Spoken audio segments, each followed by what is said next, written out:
তোমার দাদু অন্যায় করেছেন, পুলিশ তাকে ধরেছে। এবার তোমার দাদু জেলে যাবেন নাকি বাড়ি ফিরে আসবেন সেটা তো।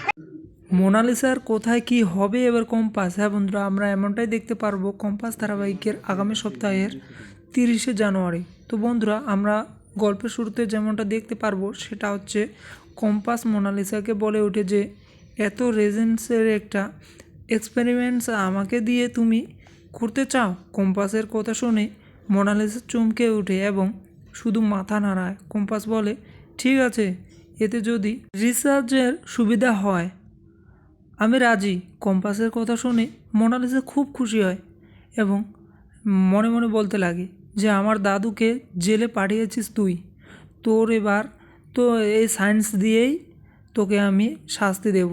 এরপর কয়েকটা দিন বেশ কেটে যায়। কম্পাস সারা দিন রাত ভাবতে থাকে যে মোনালিসা ম্যাডাম আমাকে যে কথাগুলো বলল সেগুলো ভালোর জন্য নাকি অন্য কোনো মতলব আছে।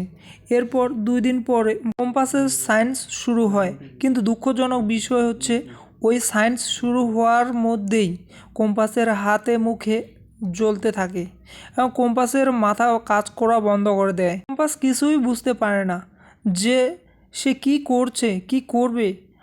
ঠিক ওই সময় বিহান দৌড়ে আসে এবং কম্পাসের কাছে গিয়ে চিৎকার করে বলে ওঠে, কম্পাস কি হচ্ছে তোর, এ কি দেখছি আমি।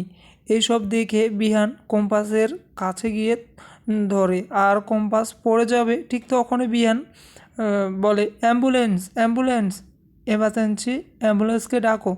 তারপর অ্যাম্বুলেন্সকে ডাকা হয়। মোনালিসা ওখানে দাঁড়িয়ে থাকে এবং মোনালিসাকে কিছু জিজ্ঞেস করলে বিহানকে মোনালিসা বলে দেয় যে আমি যা করেছি সেটা বেশ করেছি। তখন বিহান বলে ওঠে, মোনালিসা তুই তুই এরকমটা করলি, আমি ভাব